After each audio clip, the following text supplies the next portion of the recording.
Football দুনিয়ায় এখন একটা জিনিসেরই চর্চা চলছে, বলা চলে টক অব দ্য টাউন একটাই। লিওনেল মেসি ও পিএসজির সম্পর্কে টানা পোড়েনের গল্পটাই চলছে ফুটবলের কানাগড়ি জুড়ে। যে মেসিকে ঢাকঢোল পিটিয়ে প্যারিসে নিয়ে যাওয়া হয়েছিল, সেই তাকেই এখন অসহ্য লাগছে ক্লাব কর্তৃপক্ষ থেকে শুরু করে সমর্থকদেরও। সম্পর্কে এতটাই রাজনীতির বড় সড়ো হাত আছে সৌদির বিশেষ পরিকল্পনা, যে পরিকল্পনায় মেসি হতে চলেছেন পাশার দান।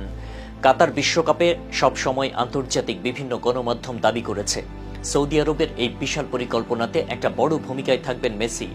প্রতিবেশী দেশ কাতার যেমন 2022 বিশ্বকাপের আয়োজক হয়েছে, সৌদি আরবও তেমনি 2030 বিশ্বকাপের আয়োজক হতে চায়, আর সেই জন্য প্রধান দূত হিসেবে ব্যবহার করতে চায় মেসিকে। যে কারণে মেসিকে অঢেল অর্থ দেওয়া হচ্ছে। অঙ্কটা এতটাই বিশাল, নিয়ম ভাঙতে দ্বিতীয়বার ভাবেননি মেসি। নিষিদ্ধ হওয়ার ঝুঁকি নিয়েও অনুশীলন ফেলে পাড়ি জমিয়েছেন সৌদিতে। ইনস্টাগ্রামে মরুর দেশের সবুজ ঘাসের ছবি দিচ্ছেন, প্রচারণা করছেন। এদিকে আন্তর্জাতিক রাজনীতিতে সৌদি আরবের অবস্থান খুব একটা ভালো নয়। মানবাধিকার সূচকে এই দেশটির অবস্থা নিচের দিকে। সাংবাদিক জামাল খাশোগি হত্যা, নারী অধিকার খর্ব করা, এলজিবিটি ইস্যুতে কঠোর আইন, বিচার ব্যবস্থার ফাঁকফোকর, অভিবাসী শ্রমিকদের সঙ্গে প্রশ্নবিদ্ধ আচরণ, সব মিলিয়ে নানা কারণে প্রশ্নবিদ্ধ সৌদি আরব। বর্তমান সৌদি শাসক গোষ্ঠী চায় এইসব আড়াল করে দেশটির ইতিবাচক ভাবমূর্তি বিশ্বের সামনে তুলে ধরতে।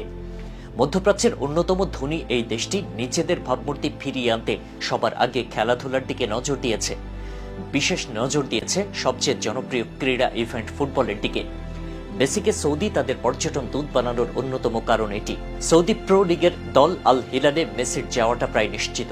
এই বিষয়টিকে কোনো মতেই ভালো চোখে দেখছে না ফ্রান্স। মেসির প্রতি ক্ষুব্ধ হওয়ার আরও একটি কারণ, পিএসজির মূল মালিকও কাতারের। দুই আরব দেশের মধ্যখানে প্রতিযোগিতাও এখানে এক্সপেক্টর। সৌদি সরকারের সঙ্গে লিও মেসির এই পর্যটন চুক্তির সমালোচনা করেছেন খালিদ আল জাবরি নামের এক সৌদি নাগরিক, যার বাবা ডক্টর সাদ আল জাবরি সৌদি গোয়েন্দা সংস্থার সাবেক কর্মকর্তা। খালিদের দুই ভাই বোন এখনও সৌদির কারাগারে বন্দী। এক সাক্ষাৎকারে খালিদ বলেছেন, আমি যে সমস্যা দেখতে পাচ্ছি তা হলো খেলাধুলা দিয়ে সবকিছু ঢেকে দেওয়ার প্রচেষ্টা। এর হাতিয়ার হিসেবে মেসিকে ব্যবহার করতে চায় শাসক গোষ্ঠী। মেসিও টাকার কাছে নিজেকে সঁপে দিয়েছেন, সুযোগ করে দিচ্ছেন তাকে ব্যবহারের। মেসির মতো একজনের এভাবে সৌদির সঙ্গে জড়িয়ে পড়া মানতে পারছেন না অনেকেই। গত বছর মেসি যখন পর্যটন চুক্তি করেন, তখন সৌদি রাজতন্ত্রের নির্যাতনের শিকার হওয়া একদল ব্যক্তি মানবাধিকার সংস্থা গ্র্যান্ড লিবার্টির মাধ্যমে মেসির কাছে একটি চিঠি পাঠিয়ে তাকে এইসব বিষয়ে না জড়ানোর অনুরোধ জানান।